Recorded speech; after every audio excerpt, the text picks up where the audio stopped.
Giro di vita a Treviso contro gli assembramenti. 6 clienti di un bar stangati con 400 euro di multa ciascuno. Sanzione anche per i 4 avventori di un negozio di parrucchiere dove non si usavano mascherine. Esercizio chiuso per 5 giorni. Positiva al Covid in Austria, di ritorno da una breve vacanza a Jesolo. La vicenda di una turista fa scattare i controlli dell'ULSS 4 che dice nessun focolaio, situazione sotto controllo. Si presume che la donna fosse già contagiata nel suo paese. Intanto è stato segnalato alla Procura di Vicenza l'imprenditore rientrato dalla Serbia positivo al coronavirus. Zaia conferma una nuova ordinanza più severa nei confronti di chi non rispetta la quarantena.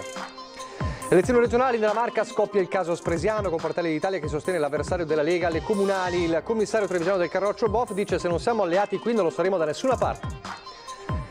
Un 63enne denunciato a Spresiano ha usato una pistola per minacciare una prostituta che sostava davanti alla sua abitazione. Si trovava in attesa al pronto soccorso del Cafoncello e ha deciso di impegnare il tempo rubando la borsa di una dottoressa, una 25enne di Roncada arrestata dai carabinieri. Oltre 100 buchi neri, 5.000 alloggi sfitti e servizi pubblici in fuga dal centro. Il dossier su Treviso presentato da Coalizione Civica. Telespettatori di Antenna 3, buonasera e ben ritrovati. Il telegiornale di Treviso, misure anti-Covid in questi giorni in particolare con la massima attenzione per i focolai che appunto si sono riaperti seppur circoscritti, lo vedremo fra poco con il governatore Zaia. Il giro di vite insomma dei controlli è quanto meno forte e ci sono alcuni risultati, ad esempio in città, con clienti anche stangati, non solo titolari di esercizi.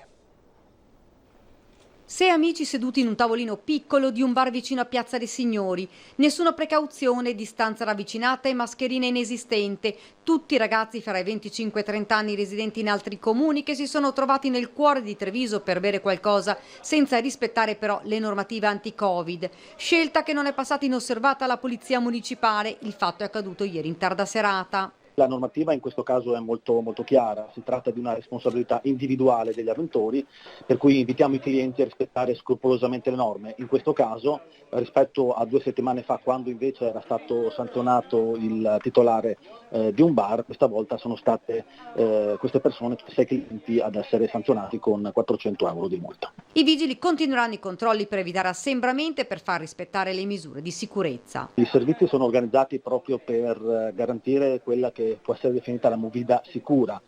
Tra l'altro sono numerosi gli appelli anche in questi giorni dello stesso Presidente Zaia di rispettare scrupolosamente le norme. Ogni giorno richiamiamo i clienti a rispettare le regole anticontagio, ma di fronte a violazioni palesi nel complesso disinteresse delle regole basilari anti-Covid, la sanzione è inevitabile, aggiunge Gallo. Ma non è tutto. Nel pomeriggio di venerdì è stato controllato anche un parrucchiere in Viale Nino Bixio, gestito da un cittadino marocchino di 22 anni.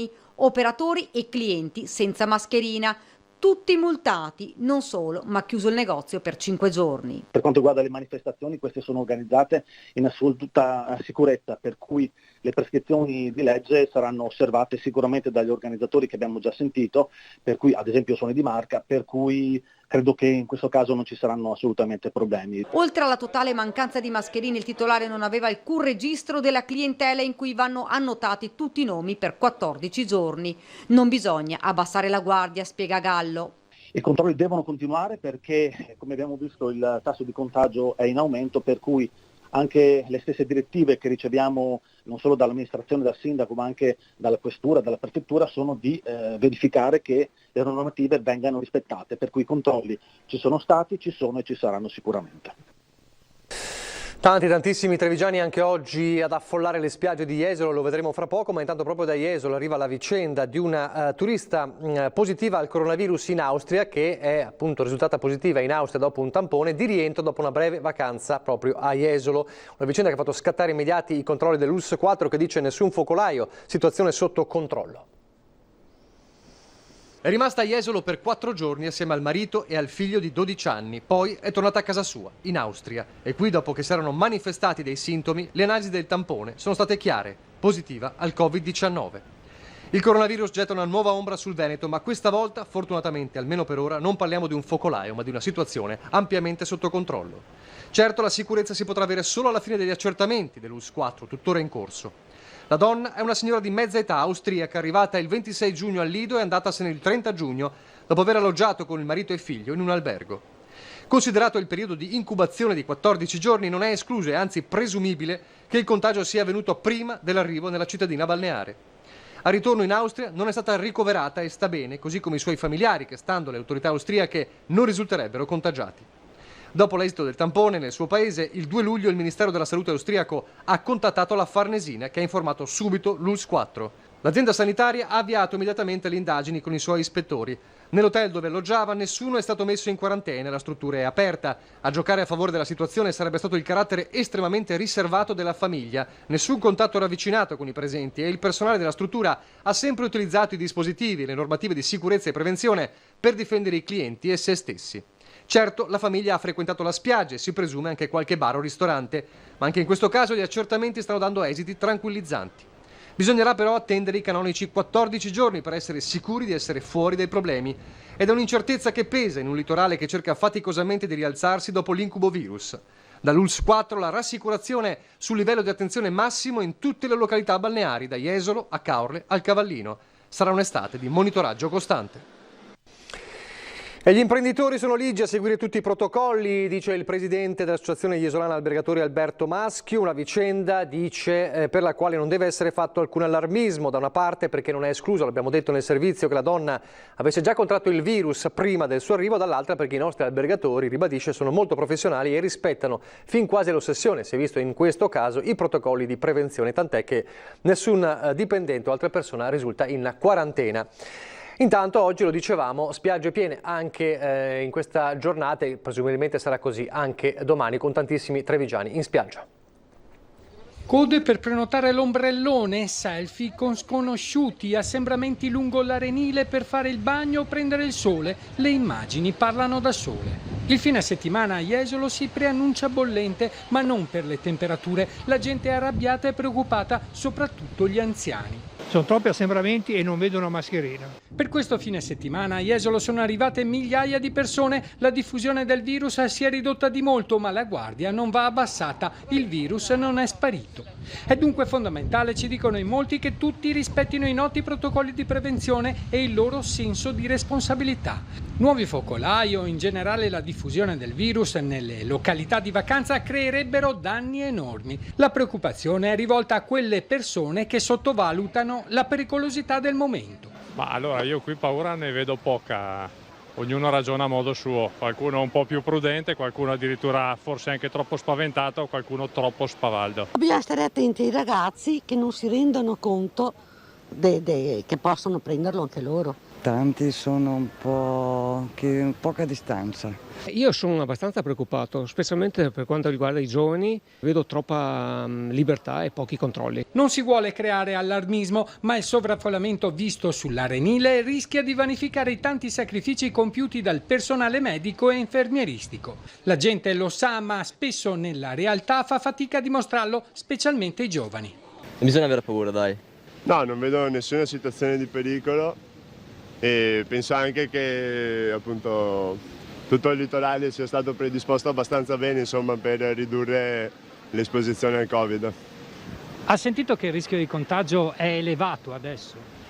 No, non guardo troppo i telegiornali, quindi non so bene se il rischio sia elevato o meno. Se le località balneari non possono impedire ai pendolari di assieparsi in spiaggia, che il senso civico della popolazione sia a prevalere. Le persone devono mantenere la distanza fisica ovunque, anche in spiaggia, utilizzando le mascherine ove necessario. Solo così potremo impedire un ritorno del virus. E poi gli ultimi aggiornamenti oggi con il governatore Zaia alla unità di crisi di Marghera a partire dal focolaio di Vicenza. Stiamo parlando di 5 contagiati che vengono da fuori, stiamo parlando non di un'ecatombe in Veneto, di contagi, perché non c'entra niente. Il virus che circola in Veneto arriva da fuori regione. Zaia lo ripete più volte dopo il caso dei 5 positivi, 4 di ritorno dalla Serbia, che ha aperto un nuovo focolaio tra le province di Padova, Vicenza e Verona, con un centinaio di persone in isolamento fiduciario. Lo fa confermando per la settimana prossima una nuova ordinanza che non conterrà restrizioni ai cittadini, ma provvedimenti più efficaci sulle quarantene.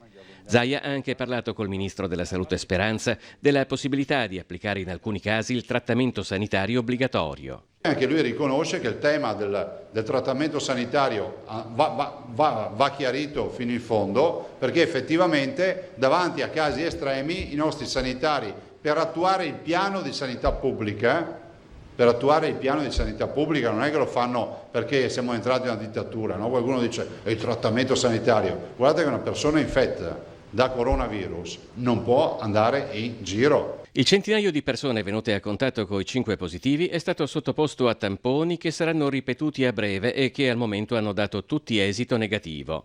Ha intanto però avuto conseguenze l'atteggiamento del cosiddetto paziente zero del focolaio, un imprenditore 65enne del Vicentino attualmente ricoverato in terapia intensiva. Noi oggi abbiamo presentato in procura una segnalazione perché ravvisiamo i profili per una colpevolezza da parte di questa persona che partono dalla mancata collaborazione con le autorità sanitarie fino al rischio di provocare epidemia nella popolazione, consapevole di essere portatore di un contagio. Nello specifico mancano all'appello diversi partecipanti ad una cena svoltasi il 27 giugno, nella quale ci sarebbero state più di 100 persone, ma della quale dal paziente sono arrivati solo 20 nomi.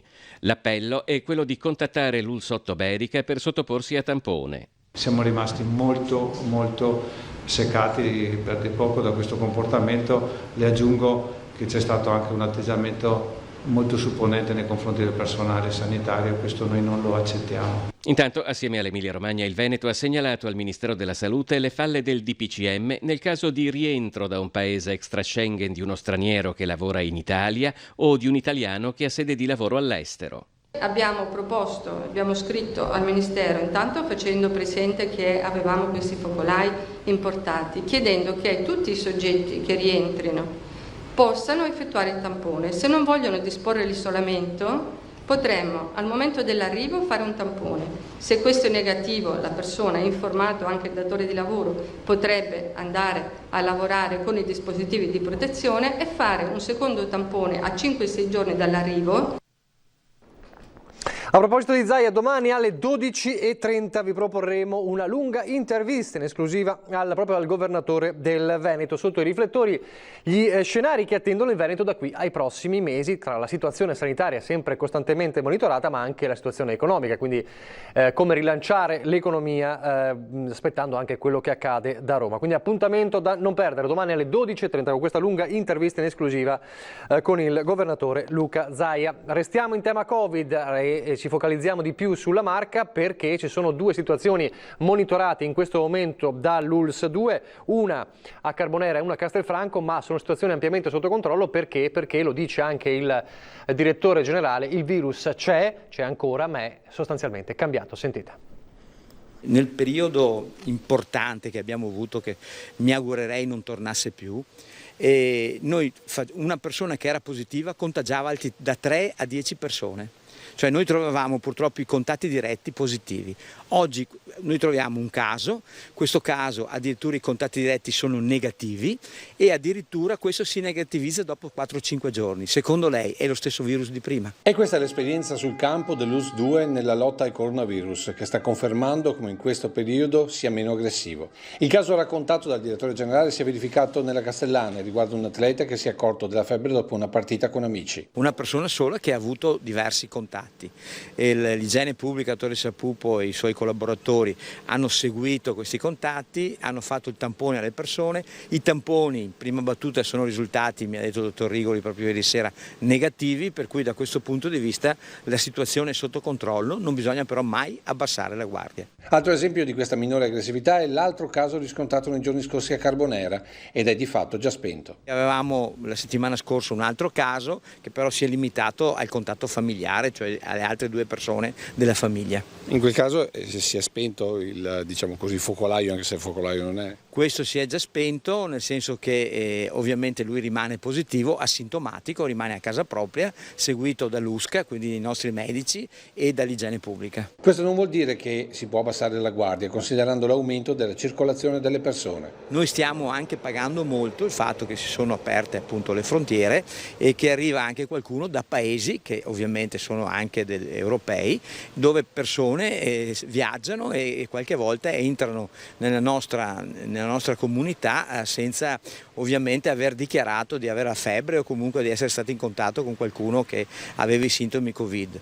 Io credo comunque che dobbiamo rispettare le distanze. Quando rispettiamo le distanze non abbiamo problemi. Infine il caso dell'imprenditore vicentino che, pur sapendo di essere vettore di contagio, ha rifiutato il ricovero in ospedale. Se fosse capitato al Cafoncello e le fosse arrivata questa notizia, abbiamo un infettato che vuole andarsene via, cosa avrebbe fatto?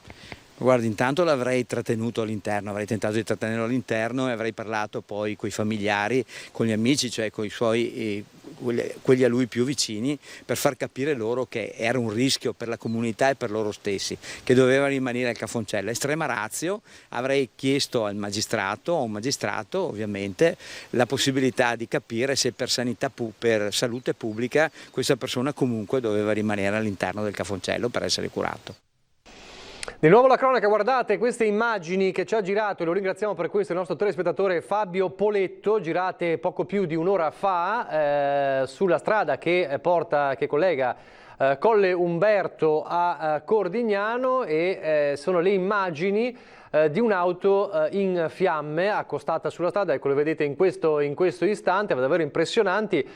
Si tratta di un'auto appunto che è andata a fuoco mentre era in corsa. Fortunatamente, a quanto ci dicono i vigili del fuoco, le persone che si trovavano all'interno della vettura sono accorte in tempo di quanto stava accadendo, hanno accostato e subito dopo la vettura, come vedete nelle immagini, è stata avvolta dalle fiamme. Grazie allora a Fabio Poletto per queste immagini che appunto sono arrivate quasi in tempo reale. Adesso la politica perché sulle elezioni regionali c'è l'ombra di un caso dalla Marca trevigiana, il caso di Spresiano. Voglio dire, se non siamo alleati a Spresiano non lo siamo da nessuna parte. Coalizione già spaccata ancora prima di concretizzarsi.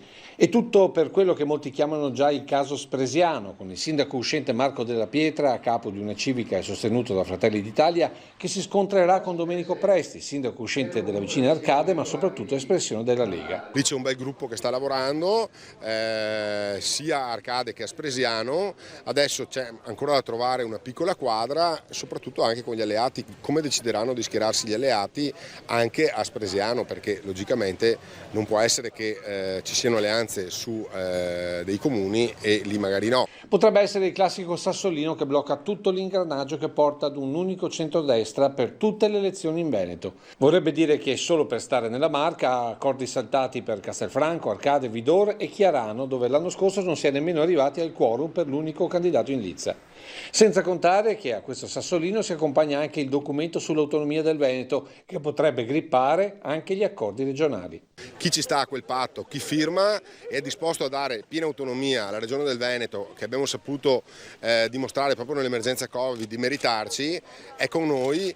Chi non la vuole firmare non è con i veneti e non è con noi. In Regione in realtà la vera competizione è all'interno della Lega stessa per capire nuovi possibili equilibri non tanto a Venezia quanto in via Bellerio a Milano.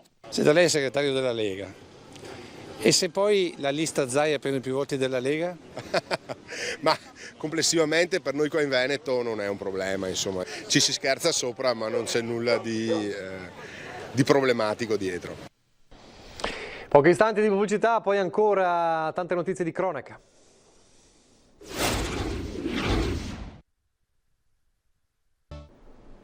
Il telegiornale di Treviso, ripartiamo dalla cronaca e dalla paura di ieri pomeriggio in Riviera Garibaldi a Treviso, dove un pregiudicato ha incrociato una coppia di fidanzati insultando pesantemente la ragazza. Quando il compagno ha reagito, il pregiudicato ha estratto una siringa senza cappuccio minacciando i due. Anche quando si sono poi rifugiati in auto, l'uomo non si è fermato nemmeno di fronte alla polizia cercando di colpire gli agenti arrivati sul posto ed è stato infine arrestato. Invece un 63enne di Spresiano è stato denunciato perché ha usato una pistola, seppur a salve, per minacciare una prostituta che sostava davanti alla sua abitazione. Era stufo di vederla sotto casa sua con il consueto via vai di clienti e alla fine ha scelto la via più drastica per allontanarla. Drastica e illegale. Pistola in mano, un revolver a salve, ma questo la lucciola non lo sapeva. È sceso alla porta di casa e le ha intimato di andarsene, per di più qualificandosi come agente di polizia. Ma il 63enne di Spresiano, protagonista della vicenda, non era certo un appartenente alle forze dell'ordine. Sono stati momenti di tensione nella serata di ieri, testimoniati da alcuni residenti che hanno sentito e visto quanto stava accadendo. La prostituta si è spaventata non poco per le minacce, tanto da chiamare i carabinieri. I militari, giunti sul posto velocemente, hanno prima rintracciato la donna e raccolto le sue dichiarazioni. Poi, grazie anche ad alcuni testimoni che avevano assistito alla scena, sono riusciti a risalire alla reale identità del finto poliziotto. L'immediata perquisizione dell'abitazione ha permesso di ritrovare la scacciacani e per il 63enne è scattata la denuncia per minacce aggravate e sostituzione di persona. Una 25enne di Roncade invece si trovava in attesa al pronto soccorso dell'ospedale Cafoncello quando ha deciso di impegnare il tempo rubando.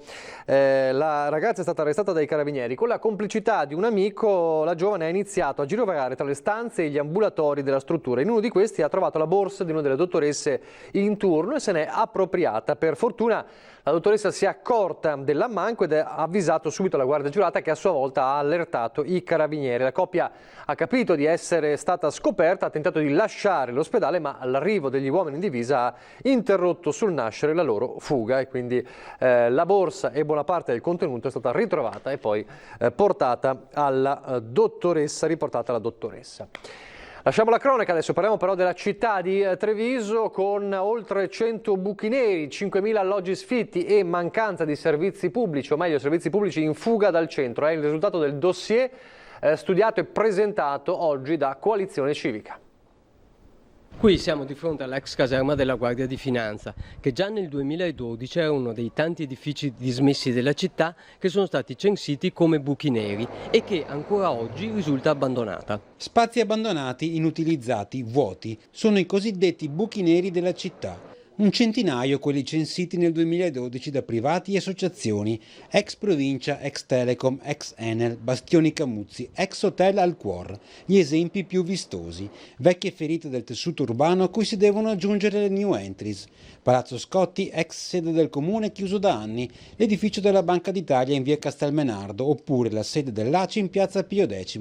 Sono solo alcuni dei 50 nuovi buchi neri che allungano la lista degli ex. E anche considerando i 30 edifici recuperati, secondo Coalizione Civica c'è poco da gioire. A investire per ristrutturare sono quasi sempre privati e grandi immobiliari. Diminuiscono così spazi e servizi pubblici e aumentano gli appartamenti. Da edifici che prima erano destinati a servizi, banalmente i cinema, siamo passati a edifici che nello stesso luogo adesso ospitano delle residenze, nonostante che in città ci siano probabilmente almeno 5.000 alloggi sfitti. Nella mappa dei buchi neri si può leggere il futuro urbanistico della città. L'equilibrio della città cambia, gli edifici magari vengono costruiti ma non vengono utilizzati, il centro storico progressivamente invece che essere vissuto viene solamente fruito, diventa un luogo in cui si va, si passa e la sera viene abbandonato. E non solo vecchi edifici, nella galassia del vuoto rischia di finire anche ciò che sa ancora di nuovo. E potrebbe essere uno dei torrioni della Piani, quello per esempio che sembra non verrà occupato dalla Camera di Commercio,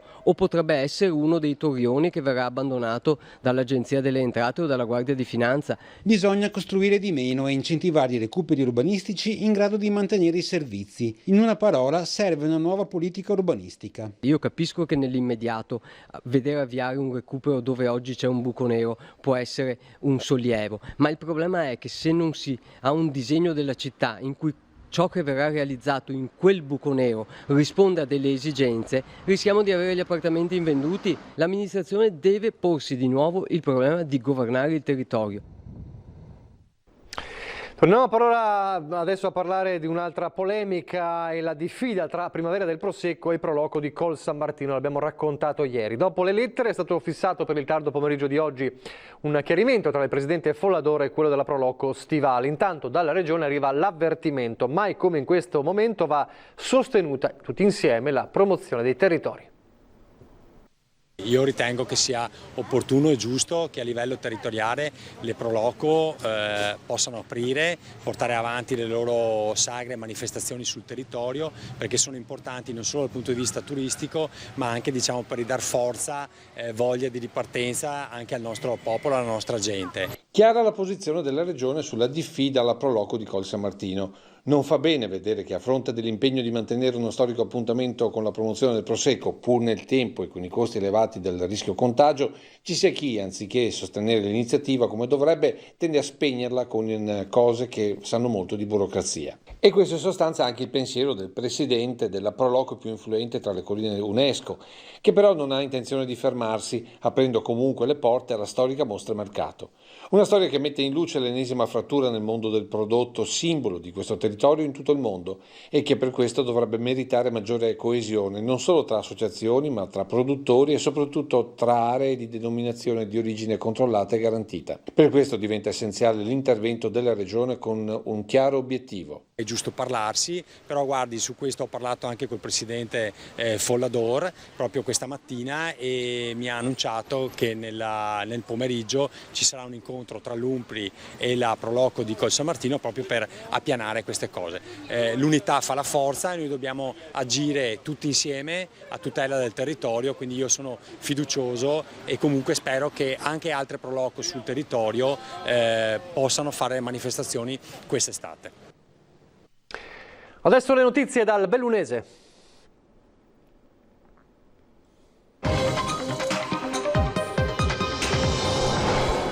Dove si torna a parlare ovviamente di Covid e nella comunità del Bellunese, insomma, toccata dalla vicenda del focolaio, del piccolo focolaio di coronavirus a Feltre, restano un po' le preoccupazioni, come abbiamo sentito anche nelle altre province, per il rischio di nuovi contagi. Sentiamo. Era da immaginarlo, visto il comportamento di tante persone, mascherine anche qua pochissime, per cui era presumibile che succedesse. Per me sì, è preoccupante, infatti ieri sera ho ascoltato, è preoccupante, è giusto che il governatore Zaia sia più rigoroso. La ripresa del contagio da Covid-19 preoccupa i bellunesi. Solo una settimana fa l'allarme in provincia per un nuovo focolaio a Feltre, che attualmente conta 9 persone positive, diverse decine a casa in isolamento fiduciario. La situazione è sotto controllo e il direttore del Dipartimento Prevenzione di ULSS Dolomiti, Sandro Cinquetti, ha ricordato come sia fondamentale restare a casa pur in presenza di poche linee di febbre. Il presidente Zaia oggi ha anticipato che lunedì la nuova ordinanza sarà volta a dare maggiori poteri ai medici. La ripresa del contagio in Veneto preoccupa? No, direi di no. Se ci stiamo attenti, giustamente. Sono stata al mare, però purtroppo ho visto tanti assembramenti, questo sì, devo dire la verità. Però penso che se tutti ci rispettiamo non ci sia alcun problema. Secondo me è un caso eccezionale, è uno che non ha tenuto conto di un minimo di ragione, cioè non ha ragionato proprio. Ti dicono che sei positivo e vai da incontri di lavoro dopo, fai una festa eccetera, è un suicidio in diretta praticamente. Preoccupa, sì, preoccupano le eventuali restrizioni che Zaia giustamente farà. Speriamo in bene. Speriamo anche nei buoni comportamenti delle persone. Esatto, sì, speriamo perché vedo tanta gente tutte senza, se ne fregano. Allora, a proposito di casi, vediamo l'aggiornamento del bollettino dell'azienda Zero proprio di queste ore. Allora è l'aggiornamento rispetto a questa mattina, più 2 casi positivi che si registrano a Padova, quindi non si registrano né su Treviso né su Belluno. Sono 19.320 i casi positivi in totale dall'inizio dell'emergenza, 382 i casi attualmente positivi, i deceduti restano 2.023. 781 i soggetti in isolamento domiciliare. Per quanto riguarda il ricovero, 169 il totale dei ricoverati in area non critica, 10 in terapia intensiva, 0 le vittime fortunatamente delle ultime ore rispetto quindi a questa mattina. E nel frattempo sono stati resi noti gli aggiornamenti relativi all'attività di contact tracing in corso a Feltre per il monitoraggio del focolaio da Covid-19. Gli ulteriori 5 tamponi eseguiti sono risultati negativi, una buona notizia. Si confermano quindi i 9 casi positivi, per la gran parte asintomatici, tutti in isolamento domiciliare, i 78 contatti in quarantena e i 23 soggetti in automonitoraggio. Adesso parliamo di traffico verso la montagna, code e ancora code in Alemannia nel primo weekend di luglio. Nell'estate della montagna non possiamo permetterci di perdere turisti per colpa degli ingorghi. Sbotte in queste ore il presidente della provincia di Belluno, Roberto Padrin, dopo i disagi patiti questa mattina all'uscita della A27 fino a Castellavazzo. Abbiamo bisogno dei cantieri per la eliminazione dei punti neri della statale 51, ma, dice Padrin, almeno nel fine settimana bisogna che i restringimenti di carreggiata siano il più possibile eliminati ed è necessario che siano posizionati movieri per snellire il traffico, anche per questioni di sicurezza, non solo per il turismo, altrimenti si rischia di comprimere il diritto alla mobilità dei locali. Insomma, servono soluzioni strutturali, dice Padrin. Strade scorrevoli e moderne sono indispensabili per le comunità locali, per l'economia e per lo sviluppo turistico. A Belluno di nuovo adesso, dove si è riacceso il dibattito sul degrado urbano. Il culmine dell'esasperazione dei cittadini è verso la scarsa attenzione dell'amministrazione alla manutenzione dei cimiteri. Dopo l'intervento al Camposanto urbano di Prade, le proteste si levano per lo stato in cui versano i cimiteri delle frazioni. Potrebbe essere un po' più curato. È sempre così ogni anno? Sì, dopo diciamo che quando viene tagliato l'erba cresce meno, però se no è un po' in degrado. Sì, quello. Sabato mattina nel cimitero di Visome 2 donne stanno ripulendo il perimetro delle tombe dei loro cari. Il camposanto frazionale è di dimensioni ridotte, tuttavia all'occhio del visitatore non sfugge una certa incuria. L'erba è alta e i cittadini si danno da fare per garantire un minimo di decoro durante tutto l'anno. Anche durante l'inverno? C'è sempre una strone di ghiaccio qua sul cancello, là abbiamo dovuto buttare sale l'anno scorso noi per poter arrivare fin qua, se no non si riesce a arrivare. Si pratica l'arte di arrangiarsi, che per carità sarebbe pure una virtù, ma i cimiteri sono pubblici e l'onere della manutenzione spetta al comune. L'assessore competente Biagio Giannone non più tardi di ieri su Facebook ha risposto a un cittadino che si lamentava del degrado osservato nel cimitero urbano di Prade, postando le foto dell'intervento di sfalcio eseguito lo scorso 25 giugno. Ma, lamentano i cittadini, si lavora solo su segnalazione e non in base a una programmazione. L'inerzia dell'amministrazione ci presenta il conto, dice oggi in una nota la consigliera di Belluno e di tutti Roberta Olivotto. Anche oggi si interviene sulla spinta delle rimostranze, come nel caso della sistemazione dopo anni di incuria della scalinata interna del cimitero di Prade, che, dice, sono certa, diventerà nella narrazione social dell'amministrazione un'opera epocale, una goccia nel mare. Le segnalazioni di degrado e di scarso decoro urbano piovono copiose, dalla situazione di via Sottocastello alle condizioni delle piste ciclabili, dalle strade nelle frazioni, alle transenne che da mesi insistono sul marciapiede di via Tasso, a quelle che da anni costeggiano la strada di Fisterre. Una situazione che i cittadini definiscono più che incresciosa, alla quale è urgente porre rimedio.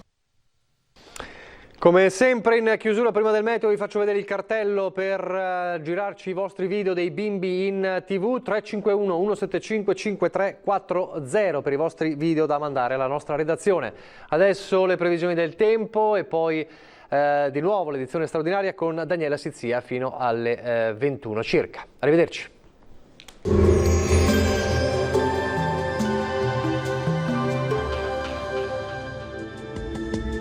Benvenuti al meteo. L'alta pressione si fa via via più stabile, avremo dunque una giornata contrassegnata dal bel tempo. Il dettaglio di domenica 5 luglio. Sul Veneto la previsione ci dice che sarà asciutto e stabile con ampio soleggiamento, vedete un po' su tutte le province. Non sono attese piogge degne di nota e il cielo si presenterà al massimo velato. Temperature in lieve calo rispetto ai giorni scorsi, minime tra i 17 e i 22 gradi, massime comprese invece tra i 28 e i 32. Ci spostiamo ora sul Friuli Venezia Giulia, anche qui condizioni di bel tempo con tanto sole dappertutto e cielo sereno, non sono previste precipitazioni. Temperature minime fino a 21 gradi, massime sui 29-31 all'incirca. Infine diamo uno sguardo alla situazione del Trentino Alto Adige, anche qui avremo qualche addensamento sui settori di confine ma senza ulteriori conseguenze, per il resto sarà soleggiato. Temperature minime sui 18 gradi, massime invece fino ai 33 gradi. Dal meteo per ora è tutto, vi auguro un buon proseguimento con Antenna 3. Arrivederci.